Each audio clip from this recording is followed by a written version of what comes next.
குரங்கு மனமும் மகானின் மனமும். என்ன தலைப்பு? குரங்கு மனமும் மகானின் மனமும். மனம் அது செம்மையானால் மந்திரம் ஜபிக்க வேண்டாம் அப்படிங்கிற வார்த்தை தெரியும்.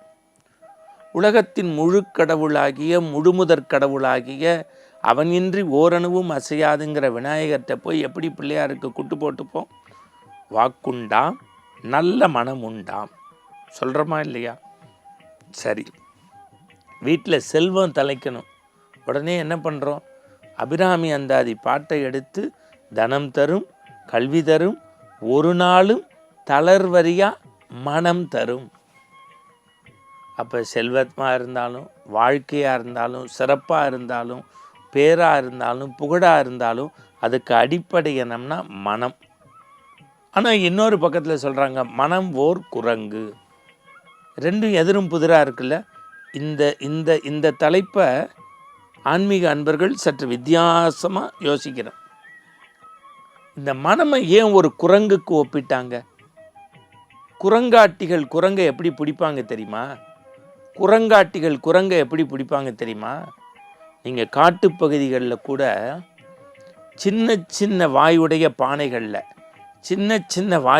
பானைகளில் உள்ளுக்குள்ள கடலை பருப்பை கொட்டி வச்சுருப்பாங்க. நிலக்கடலை பருப்பை, பொரிய, பொட்டுக்கல்லையை எல்லாம் கொட்டி வச்சுருப்பாங்க. இந்த குரங்கு வேகமாக வந்து அப்படி ஒத்த கண்ணை ஒத்து பார்க்குமா.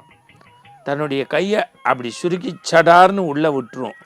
கை நிறைய எடுத்துரும். வெளியில் எடுக்கும்போது வாயில் புறத்தில் இந்த கை மாட்டி வெளியில் வராது. வெளியில் வாயில் புறத்துலேருந்து இந்த கை வராதபடி அதை அப்படியே மாட்டிக்கும். ஏன்?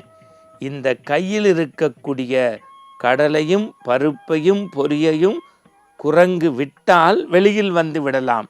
விடுவதற்கு குரங்குக்கு மனம் இல்லை என்பதால் மாட்டிக்கொண்டு குரங்காட்டியிடம் அவன் கொடுக்கக்கூடிய உடையை போட்டுக்கொண்டு ஆயுசு முழுக்க சலாம் போடுகிறது.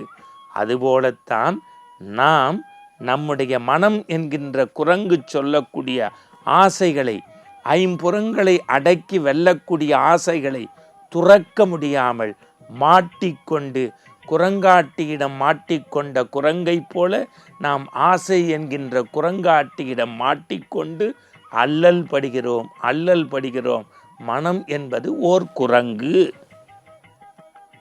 எல்லாம் சரி. ஒரு வீட்டுக்குள்ளே ஒருத்தர் வந்தார். அந்த வீட்டினுடைய முதலாளி ஒரு குரங்கை வளர்த்தாரு. வந்திருக்க சிறப்பு விருந்தினருக்கு சொன்னார், ஒரு கெஸ்ட்டு வந்திருக்காரு, சும்மா நிற்கிறிய, போய் காஃபி கொடுன்னாரு.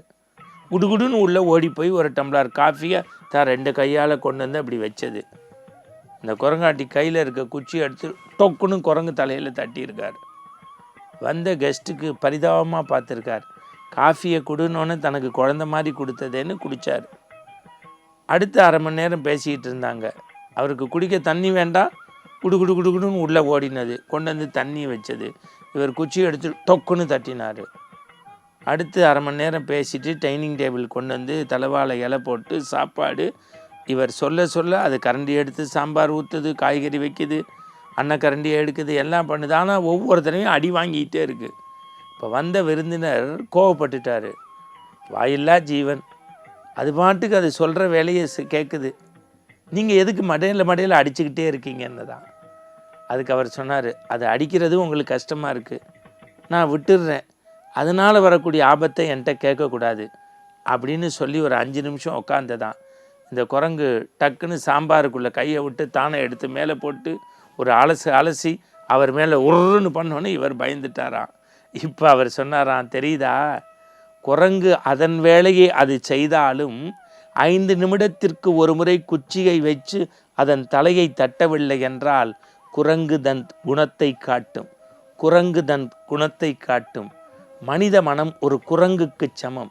அதை நாம் ஒழுங்காக இல்லை என்று சொன்னால், அதை தட்டவில்லை என்று சொன்னால், அது தேவையில்லாத சேட்டைகளை செய்து இறைவன் குடியிருக்கக்கூடிய இதயத்தில் ஆபத்தை விளைவிக்கும். அப்படியே கட் பண்ணி அடுத்துக்குவாங்க.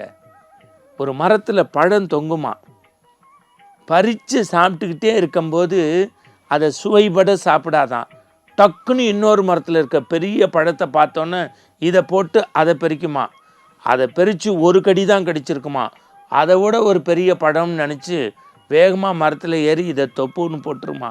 மரத்திற்கு மரம் தாவி பழத்தை தின்று போடுவதை போல மனிதன் ஒரு வாரம் ஒரு சாமி, அடுத்த வாரம் இன்னொரு சாமி, அடுத்த வாரம் இன்னொரு சாமின்னு மரக்கிளையை பற்றி விடக்கூடிய குரங்கை போல மனிதன் கடவுளை பற்றி விடக்கூடாதான். சிக்கனை பிடிச்சிக்கணுமா. மீண்டும் சொல்கின்றேன், நம்முடைய மனங்களில் ஆசை, அற்புதமாக முடித்தாங்க அந்த கட்டுரை. ஆசை, களவு, கோபம் கற்றவன் பேச தெரிந்த மிருகம். ஆசை, களவு, கோபம் கற்றவன் பேச தெரிந்த மிருகம். அன்பு, கருணை கொண்டவன் மனித வடிவில் தெய்வம். இந்த மனித மனத்தில் தெய்வம் குடியிருந்து மகானாக மாறாவிட்டாலும் மனிதனாக மாற்றுவதற்கு குரங்கு மனத்தை தட்டி வைப்போம். மீண்டும் நாளை சந்திப்போம். வணக்கம்.